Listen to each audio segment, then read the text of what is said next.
Good evening everyone. आप सभी का निवेश के स्पेशल गुरुकुल सेशन में स्वागत है। मेरा नाम तमन्ना है और मैं इवेंट की होस्ट हूँ। इवेंट पर जुड़े सभी पार्टिसिपेंट्स अभी केवल इवेंट को सुन सकते हैं। सेशन के दौरान आप अपने सवाल टाइप कर करके पूछ सकते हैं। सवाल पूछने के लिए आपको स्क्रीन पर दिए गए चैट ऑप्शन को दबाना है और सवाल टाइप करना है। सेशन के बाद हम एक एक करके आपके प्रश्नों का उत्तर देंगे। ये इवेंट रिकॉर्डिंग है और इस इवेंट की रिकॉर्डिंग आप सभी के साथ जल्द ही शेयर कर दी जाएगी। आज हमारे गुरुकुल सेशन का टॉपिक है इक्विटी मार्केट आउटलुक। जैसा कि आप सभी जानते हैं कि इक्विटी मार्केट का मार्केट बेस्ड इकोनॉमी में कितना बड़ा हाथ है। इसके बारे में अच्छे से जानकारी प्राप्त करके ये भी पॉसिबल है कि आप अपने रिस्क को मैक्सिमाइज और अपने प्रॉफिट को मैक्सिमाइज कर सकें।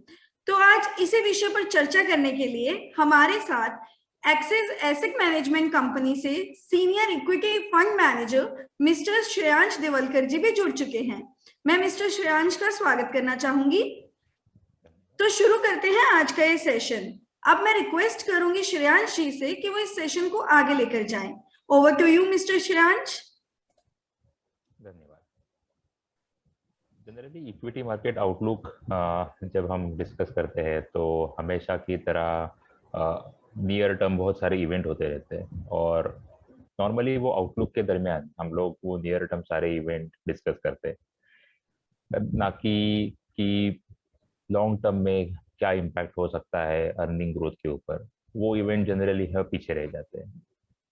फिर भी क्योंकि सबको आजकल क्या चल रहा है उसका इम्पैक्ट मार्केट पे क्या होगा, इसकी बहुत क्यूरियोसिटी रहती है। तो वो पॉइंट ऑफ व्यू से हम उसी से ही शुरुआत करेंगे और उसके बाद थोड़े लॉन्ग टर्म फैक्टर्स को भी देखते रहेंगे।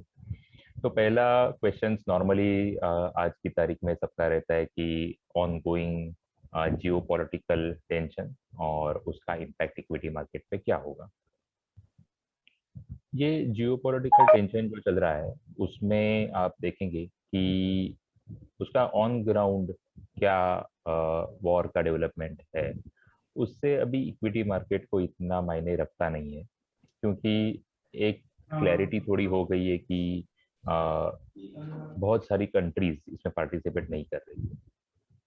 पर एक दूसरी चीज जो ये वॉर की वजह से हुई वो है सैंक्शंस जो वेस्टर्न वर्ल्ड ने इम्पोज किए, और वो सैंक्शंस का इम्पैक्ट आ रहा है बहुत सारी कमोडिटीज पे।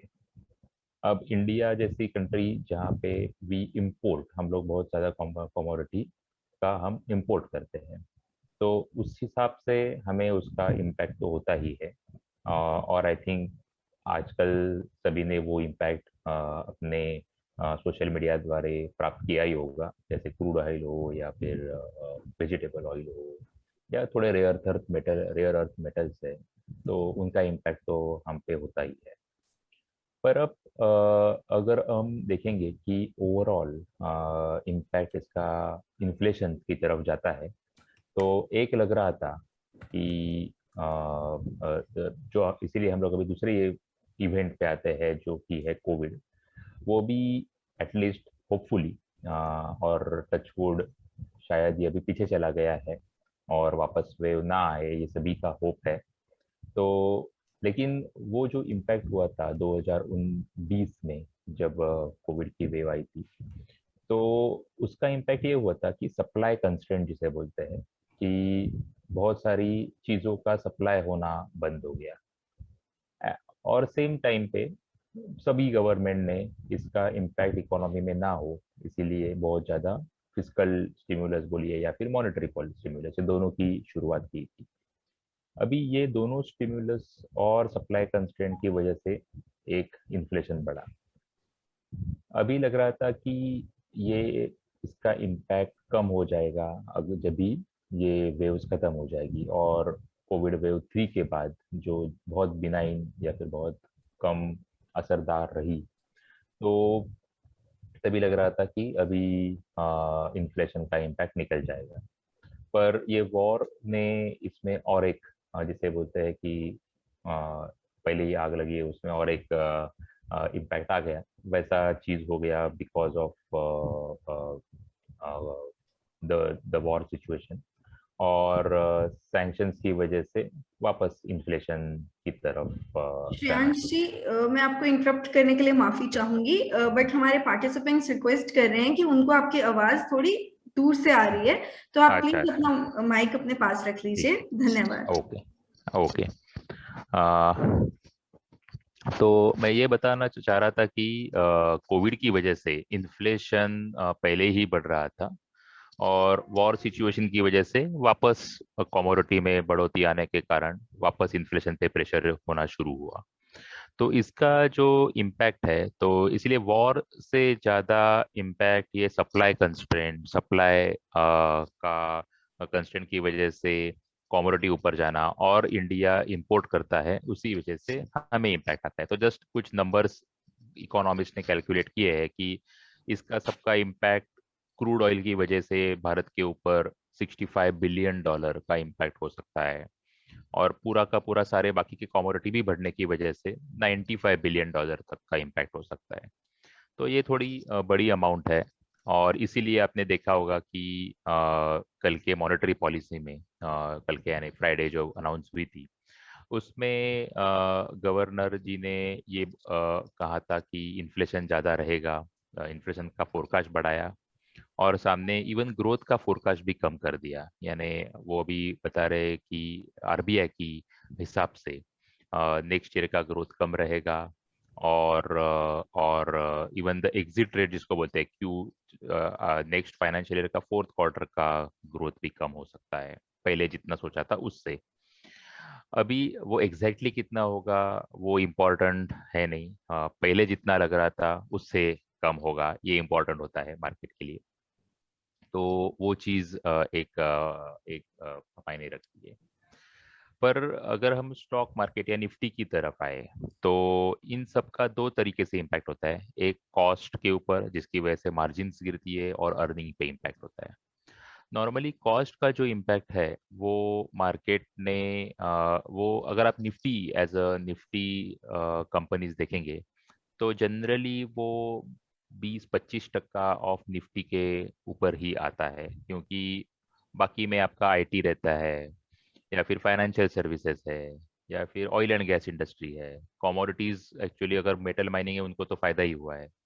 तो आप अगर देखेंगे कि जिसे मार्जिन इम्पैक्ट बोलते हैं, वो सिर्फ एक्चुअली 25% ऑफ बाय वेट की बात कर रहा हूँ कंपनी में आ सकता है, कि जो कंजम्पशन बेस्ड कंपनीज है।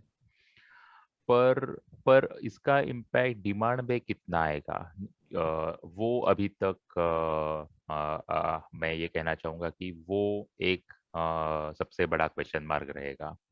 क्योंकि जैसे गवर्नर जी ने ग्रोथ का इम्पैक्ट आएगा ऐसे बोला, पर अभी तक वो क्लैरिटी नहीं आ रही है कि इसका इम्पैक्ट ग्रोथ पे कितना आएगा।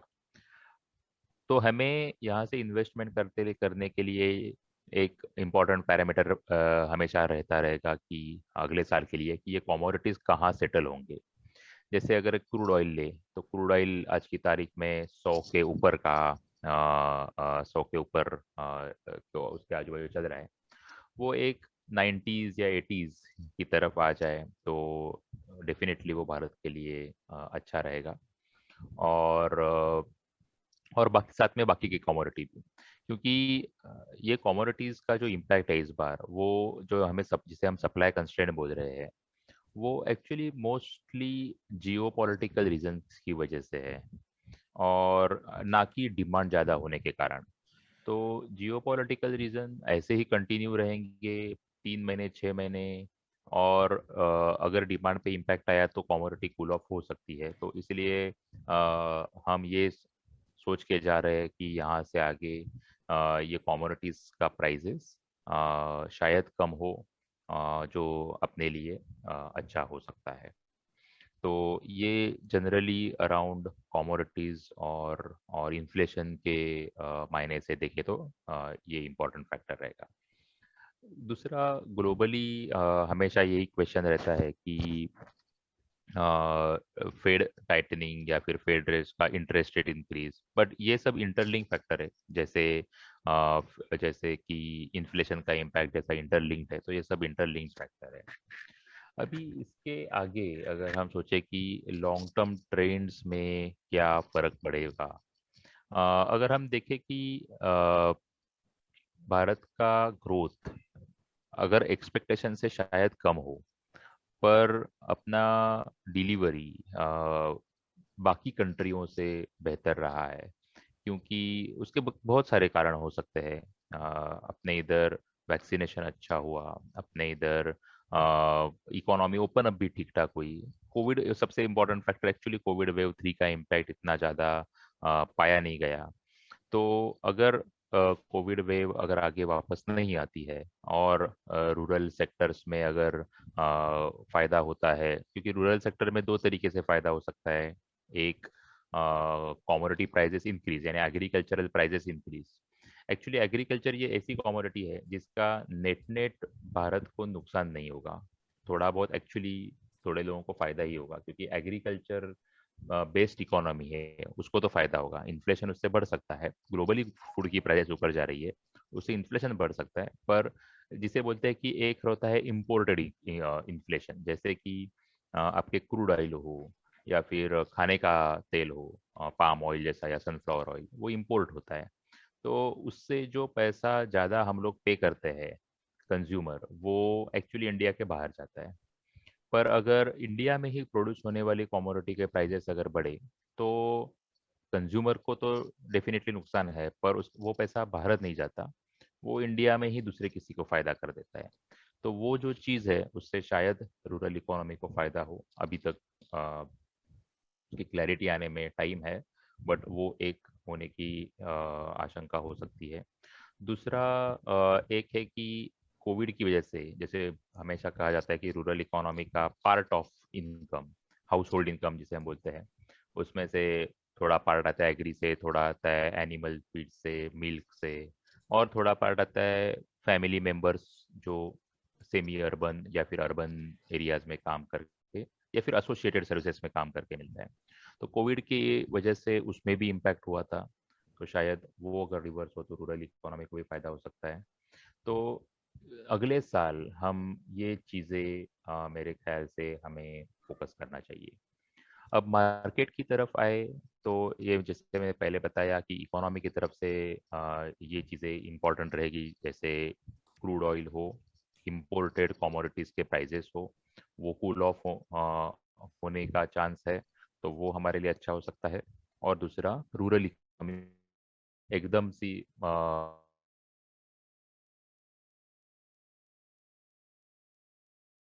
हो, तो उससे रूरल इकोनॉमी को भी फायदा हो सकता है। इस इन सब का मार्केट में ये परिणाम क्या हो सकता है, ये इम्पोर्टेंट चीज़ हो जाएगी।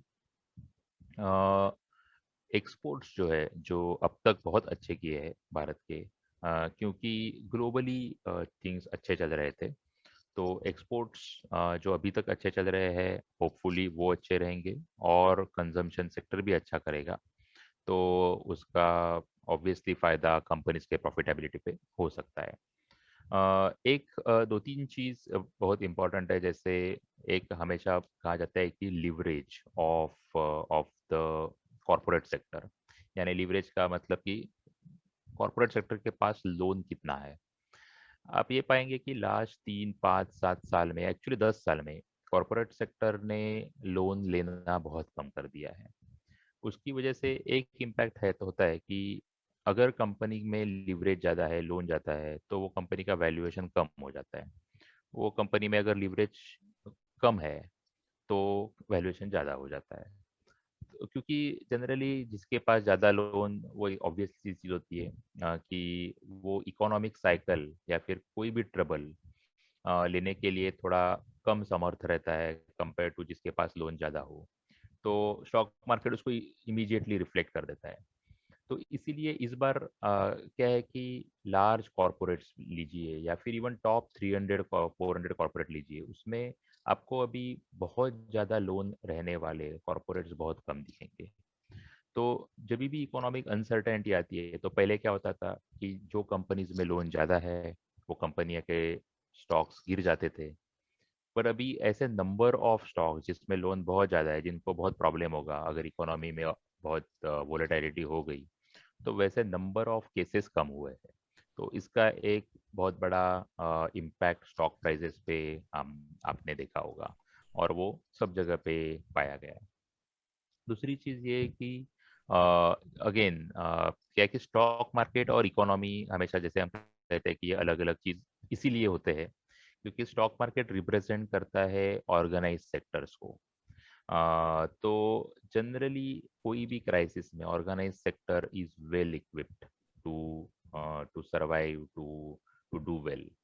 तो उसका भी impact again top companies stock market पे के शेयर प्राइस में पाया गया है। तो ये दो तीन चीज़ बहुत इम्पोर्टेंट है, और इसीलिए अभी जस्ट टू, जैसे मैंने शुरू में बोला था कि नियर टर्म टॉपिक हम डिस्कस करते हैं, बट लॉन्ग टर्म टॉपिक्स के लिए ये इम्पोर्टेंट चीज़ है कि क्या ट्रेंड है। ट्रेंड ये है कि अनऑर्गेनाइज टू ऑर्गेनाइज, ट्रेंड ये है कि हायर टैक्स कलेक्शन। आपने जीएसटी का कलेक्शन देखा होगा, आपने सभी अभी परसों की न्यूज़ थी कि tax collection for FY22 financial year 22 के लिए ज़्यादा हुआ है compare to the expectation also. उसके अलावा अपने फॉरेक्स रिजर्व्स अच्छे हैं। उसके अलावा कॉरपोरेट्स ने ड्यूरिंग कोविड टाइम मार्जिन का कंट्रोल बहुत अच्छा दिखाया, तो और फ्री कैश फ्लो जनरेशन भी अच्छा दिखाया। तो ये तीन चार चीज़ें हैं जो हमें फोकस करनी चाहिए व्हेन, क्योंकि क्या होता है कि एक टॉप डाउन अप्रोच रहता है, एक रहता है बॉटम अप अप्रोच। तो टॉप डाउन अप्रोच में हमेशा ही आप पाएंगे कि कुछ ना कुछ पॉजिटिव नेगेटिव चलता रहता है, बट बॉटम अप अप्रोच में आप पाएंगे कि कंपनीज, अगर ज़्यादा से ज़्यादा कंपनीज अच्छी हो रही है, बेहतर हो रही है, तो वो इम्पैक्ट उनके स्टॉक प्राइस में दिखाई देता है। अभी अगर हम वैल्यूएशंस की बात करें, तो एक है कि डेफिनेटली वैल्यूएशंस ज़्यादा है जो प्री कोविड से डेफिनेटली। एक देखा गया है कि फिनेंशियल सर्विसेज, बैंकिंग और एफएमसीजी, मैं पैक की एज अ पैक की बात कर रहा हूँ, नॉट इंडिविजुअली डिफरेंट केसेस पाए गए होंगे, पर एज अ पैक ये दो सेक्टर्स है। इस ये छोड़ के बाकी सब सेक्टर में हमने जिसे वैल्यूएशन री रेटिंग बोलते हैं वो देखा गया। और उसका रीज़न मैंने जो बताया वही है कि one of the main reasons across the board यही था कि अनऑर्गेनाइज टू ऑर्गेनाइज, या फिर अच्छा cash flow, low leverage compare to earlier trouble cycle. तो ये सब वजह से हमने ये देखा कि वो सेगमेंट में जो री रेटिंग हुआ है, that that segment is on the back of this, while financials और एफएमसीजी में री रेटिंग नहीं हुआ। और सबसे बड़ा हमें एज ए इन्वेस्टर, और लास्टली जस्ट ये कहना चाहूँगा कि क्योंकि आई एम श्योर कि आपके पास क्वेश्चन रहेंगे वो बहुत टारगेटेड रहेंगे और स्पेसिफिक रहेंगे, जिससे स्पेसिफिक आंसर आपको मिल सकते हैं। एटलीस्ट मेरा स्पेसिफिक व्यू दे सकता हूँ ऑन द पर्टिकुलर सेक्टर। पर जस्ट इनिशियल कमेंट में एक दो चीज़ें और ऐड करूँगा, इसके बाद वी विल टेक क्वेश्चन। जो है डिसरप्शन एज अ थीम, हमें इसीलिए इन्वेस्टर एज ए इन्वेस्टर ये देखना चाहिए कि हमारे जो इन्वेस्टमेंट्स रहते हैं उसमें डिसरप्शन कहाँ हो रहा है। तो वो डिसरप्शन फिनेंशियल्स में फिनटेक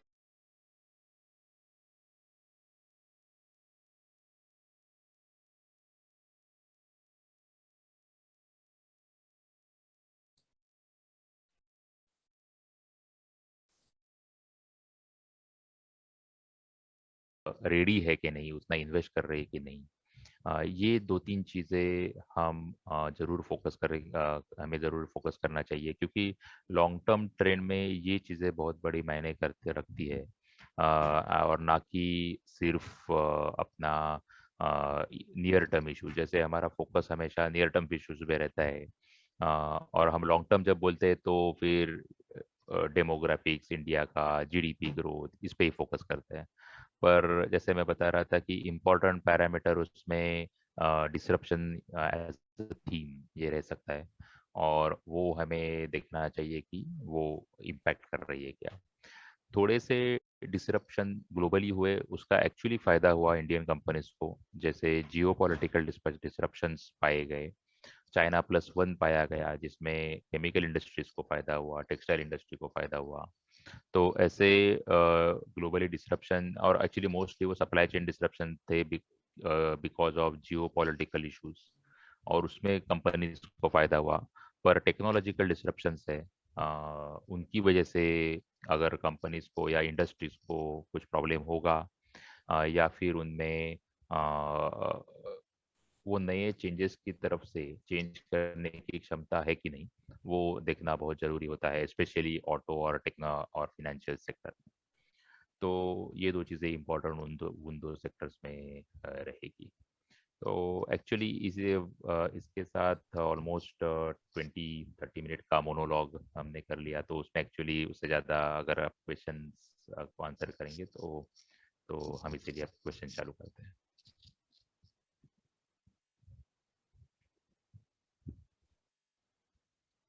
जी धन्यवाद श्रेयांश जी। अब वक्त है क्वेश्चन एंड आंसर राउंड का।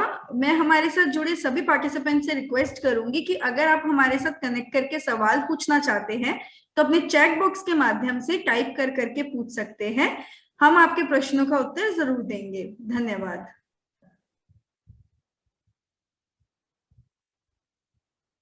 मैं दोहराना चाहूंगी, अब वक्त है क्वेश्चन एंड आंसर राउंड का। अगर आप हमारे साथ कनेक्ट करके सवाल पूछना चाहते हैं तो अपने चैट बॉक्स के माध्यम में टाइप कर करके पूछ सकते हैं। हम इस सेशन में आपके प्रश्नों का उत्तर जरूर देंगे। धन्यवाद। तो श्रेयास जी, हमारा पहला प्रश्न है बीएम काजी जी की तरफ से, जो पूछ रहे हैं जियो पॉलिटिकल मीन्स, मतलब जियो पॉलिटिकल का क्या मतलब है। अच्छा, जियो पॉलिटिकल का मतलब actually GEO political, geographical and political. तो जनरली ग्लोबली क्या हो रहा है कि जैसे आपने देखा होगा 2 साल पहले जब से कोविड हुआ, उसके पहले भी ये ट्रेंड चल रहा था कि अमेरिका को चाइना से चाइना से कम इंपोर्ट करना था, तो उन्होंने वो चाइना प्लस वन पॉलिसी अपनाई। तो अभी ये क्या है कि ये नेचुरल इकोनॉमिक्स की वजह से ये चेंजेस जो होते नहीं है, जो जो चेंजेस कंट्रीज ने जो पॉलिटिकल रीजंस की वजह से कुछ डिसीजन लिए, उसकी वजह से जो चेंजेस होते हैं कोई इंडस्ट्री में की प्रॉफिटेबिलिटी में, कोई इंडस्ट्री की डिमांड में, उसे जियो पॉलिटिकल चेंजेस कहते हैं। जैसे चाइना प्लस वन पॉलिसी अपनाई वर्ल्ड ने, वो एक्चुअली आफ्टर कोविड ज़्यादा चली। तो वो चीज़ों में आपने देखा होगा कि टेक्सटाइल एज अ सेक्टर, तो टेक्सटाइल यार्न प्राइजेस, क्योंकि उनको चाइना से कॉटन यार्न नहीं लेना था, तो फिर वो कॉटन यार्न अगर वो नहीं ले रहे, वहाँ से नहीं ले रहे, तो इंडिया भी कैसा है कि India is also one of the largest producer of cotton, तो इंडिया में उसका फायदा हुआ इंडिया के प्रोड्यूसर्स को। तो ऐसे जी जो चेंजेस रहते हैं, जो जियो पॉलिटिकल और जियो पॉलिटिकल डिसीजंस और globally political decision, not local political, इसलिए जियो पॉलिटिकल हम बोलते हैं उससे, कि ग्लोबल पॉलिटिक्स की वजह से जो डिसीजन लिए जाते हैं और उसकी वजह से कोई कंपनी को फायदा या नुकसान भी हो सकता है। तो जो कंपनी को फायदा और या नुकसान होता है उसे हम जियो पॉलिटिकल रीजन की वजह से होने वाले चेंजेस बोलते हैं। जी, शुक्रिया श्रेयास जी। हमारा अगला प्रश्न है प्रवीण जी की तरफ से, जो पूछ रहे हैं sir it's right time to invest और नोट, क्या ये वक्त सही है इन्वेस्ट करने का या नहीं। तो ये आंसर का फ्रैंकली एक बहुत सा बोरिंग सा आंसर रहता है ये सवाल का, कि सही हर टाइम सही होता है, हर टाइम गलत होता है। आप अपना डिसिप्लिन रखना और आपका गोल बेस्ड इन्वेस्टमेंट रखना इम्पोर्टेंट रहता है। क्योंकि बोलता हूँ कि ये ऐसा बोलने का रीज़न ये है कि ये आंसर बहुत बोरिंग लगता है, पर यही इम्पोर्टेंट आंसर है, क्योंकि आपको कितने साल तक इन्वेस्टेड रखना है, आपको कितने साल के बाद पैसे चाहिए, वो इम्पोर्टेंट है। आपको अगर 1 साल में पैसे चाहिए तो ये सब डिस्कशन जो हम जियो पॉलिटिकल हो या फिर कुछ भी हो, क्रूड ऑयल ऊपर नीचे, इससे फर्क पड़ता है। पर अगर आपको लंबे अवसर के लिए पैसा रखना है, तो उसमें ये जो हम आज डिस्कस करते हैं वो चीज़ें से ज़्यादा लॉन्ग टर्म ट्रेंड्स बहुत मायने करते हैं। और इसीलिए हमेशा रिकमेंड किया जाता है कि आप एसआईपी करें या रेगुलर इंटरवल पे पैसा इन्वेस्ट करें। ऐसा नहीं है कि एसआईपी कुछ बेस्ट रिटर्न देता है, ऐसा कुछ है नहीं। वो हम लोग क्या करते हैं एसआईपी में, हम करते हैं कि टाइम एवरेज करते हैं, यानी एवरेज करते हैं पैसा हर महीना। अब वो that may not be the right way, और that may not be the best way, but अपने को बेस्ट वे पता ही नहीं। तो इसीलिए एसआईपी और रेगुलर इन्वेस्टमेंट हम करते हैं। तो उसमें हमेशा क्या होता है कि एटलीस्ट डिसिप्लिन रहती है। इसमें सबसे बड़ा इंपॉर्टेंट चीज़ होती है डिसिप्लिन। तो डिसिप्लिन रखना इम्पोर्टेंट होता है। न्यूज़ बेस्ड या फिर डेवलपमेंट बेस्ड रिएक्शंस में लॉन्ग टर्म में जनरली फर्क नहीं पड़ता। जी, धन्यवाद। श्रेयास जी, मैं आपको बताना चाहूंगी, आप प्लीज अपने माइक का थोड़ा कर लीजिए। हाँ, हमारे पार्टिसिपेंट्स कंप्लेन कर रहे ओके हैं कि उनको आवाज नहीं ओके, आ रही है, रिक्वेस्ट कर श्योर। रहे हैं वो। धन्यवाद। हमारा अगला प्रश्न भी प्रवीण जी की तरफ से ही है, जो पूछ रहे हैं which is the best fund in mutual fund, यानी कि म्यूचुअल फंड में सबसे अच्छा फंड कौन सा है। ऐसे तो म्यूचुअल फंड अभी इतने सारे हैं, इतनी सारी स्कीम्स है, सैकड़ों स्कीम्स है। और आई थिंक 25-30 तो फंड होंगे और सैकड़ों स्कीम्स है। उसमें से सब बेस्ट कौन सा है, ये आंसर करना बहुत मुश्किल हो जाता है। पर इसलिए मैं अगर रिकमेंड करूंगा कि again coming back to goal based investment, कि आपको आपकी रिस्क प्रोफाइल के हिसाब से कितना लार्ज कैप में रखना है, कितना मिड में रखना है, कितना स्मॉल में रखना है, कितने देर तक रखना है, उसके हिसाब से आप कैटेगरी चूज करके। अभी बहुत रेगुलेटर ने जो बहुत अच्छी तरह से क्लासिफिकेशन करवाया है इंडस्ट्री का, उसकी वजह से क्लैरिटी भी आती है कि large and mid cap there are hundreds of category, not hundred actually, there are at least 10 to 15 categories, most relevant categories, जिसकी वजह से आप कैटेगरी पे फोकस करके आपके रिस्क और अपने टाइम पीरियड के हिसाब से, और वो कैटेगरी फिर एक बार आप चूज कर लेंगे जिसके लिए आप कोई आईएफएस का या फिर कोई एक्सपर्ट्स का, बेसिकली कोई भी एक्सपर्ट्स का आप जिसे समझ आप एडवाइजर का, एक्सपर्ट्स का आप सलाह लेके आपके हिसाब, आपके प्रोफाइल के लिए कितना और कैसे कैटेगरीज चूज करने चाहिए। और फिर वो कैटेगरी में आप there are hundreds of fund, वो चूज करना बहुत मुश्किल हो जाता है वैसे। जी, शुक्रिया। हमारा अगला प्रश्न है धनंजय जी की तरफ से, जो पूछ रहे हैं हाउ डेब्ट affect the profitability of the company. Debt actually कैसा होता है कि लोन से आपको दो इम्पैक्ट आते हैं, कि आपको इंटरेस्ट कॉस्ट भरना पड़ता है और लोन का रिपेमेंट भी रहता है। नॉर्मली कोई भी कंपनी जब लोन लेती है तो वो करंट एनवायरनमेंट यहाँ से इम्प्रूव होगा या वैसे ही रहेगा, ये अजम्पशंस पे लेती है। और वो अजम्पशंस पे जनरली कुछ प्रॉब्लम होता नहीं है, इसीलिए उनको लोन मिलता भी है और इन्वेस्टर भी उसमें ज़्यादा इम्पोर्टेंस देते नहीं हैं। पर चीज़ क्या होती है कि जैसे ब्लैक स्वैन इवेंट हो या कोई भी इवेंट हो जाता है, जैसे कोविड हुआ, ये वॉर हुआ, या कुछ भी इवेंट हुआ, तो वो इवेंट में आपके कंपनी का प्रॉफिटेबिलिटी कितना वोलेटाइल होगा, कितना गिरेगा। अगर वो सेक्टर है, वो सेक्टर का प्रॉफिटेबिलिटी, जैसे अगर कॉमोडिटी सेक्टर है, कॉमोडिटी सेक्टर में प्राइजेस 15% ऊपर 15% नीचे अगर कोई कॉमोडिटी के हो गए, तो जो लोन लिया है वो सर्विस करने के लिए कैश उतना मिलता नहीं है जितना आपने सोचा था। तो इसीलिए लोन ज़्यादा होने का इम्पैक्ट, जो कंपनी का अर्निंग्स या जो कंपनी के कैश जनरेशन एबिलिटी बहुत ज़्यादा वोलेटाइल हो, यानी बहुत ज़्यादा उसमें ऊपर नीचे हो जाता है अगर एनवायरनमेंट आपके साथ नहीं रहा, क्योंकि इकोनॉमिक एनवायरनमेंट, ग्लोबल डेवलपमेंट तो अपने हाथ में रहती नहीं है।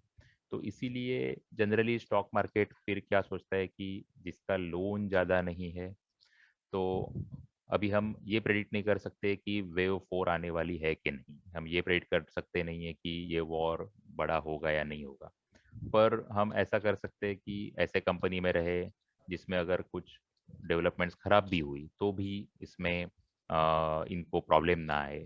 तो वो हिसाब से हम देखते हैं, और वो कौन सी कंपनीज हो सकती है जिसमें कम प्रॉब्लम है, जिनका अर्निंग वोलेटिलिटी कम हो, तो वो सेक्टर के हिसाब से हम इम्पैक्ट देखते हैं। कुछ सेक्टर ऐसे होंगे कि जहाँ पे अर्निंग का इम्पैक्ट इतना बड़ा नहीं आएगा, तो उसमें थोड़ा ज़्यादा लोन लिया तो भी फर्क नहीं पड़ता। जैसे रेगुलेटेड सेक्टर हो उनको उतना अर्निंग मिल ही जाता है, तो फिर उनमें फर्क नहीं पड़ता।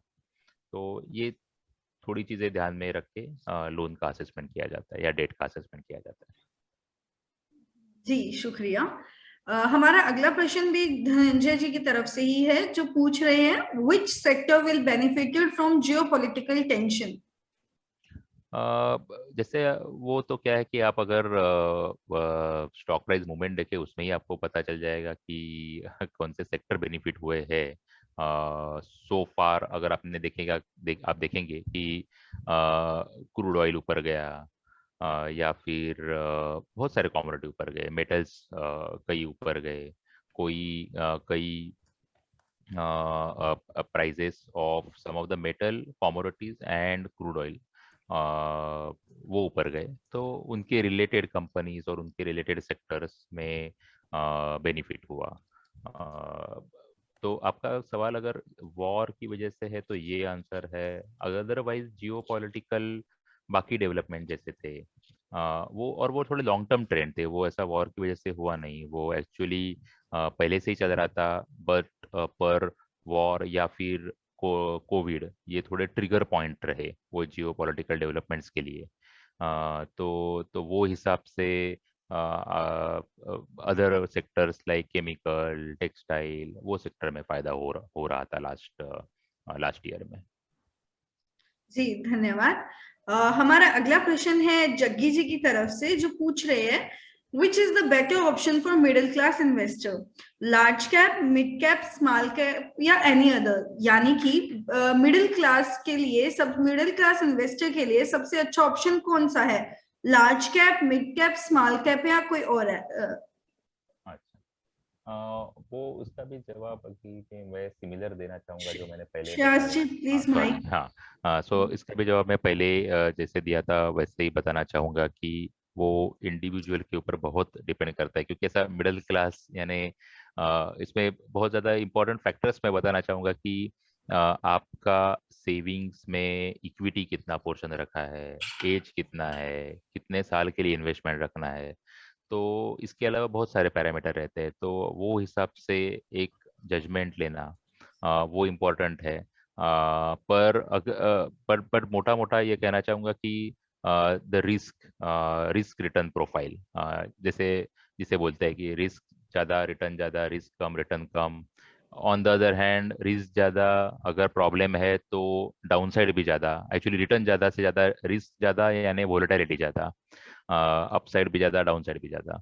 तो वो एक इंडिविजुअल का रिस्क प्रोफाइल भी रहता है कि आप कितना रिस्क सहन कर पाते हैं based on how much is there in the equity. तो ये सभी पैरामीटर इसमें डिपेंड करते हैं कि, तो इसलिए ऐसा एक स्टैंडर्ड आंसर इसका देना बहुत मुश्किल हो जाता है कि यही सही है। पर अगर एक किसी को कम रिस्क चाहिए, भले रिटर्न कम मिले, तो एक ऐसा पाया गया कि historically large caps have been more stable. जी शुक्रिया। जी जग्गी जी श्रेयांश जी को धन्यवाद कर रहे हैं।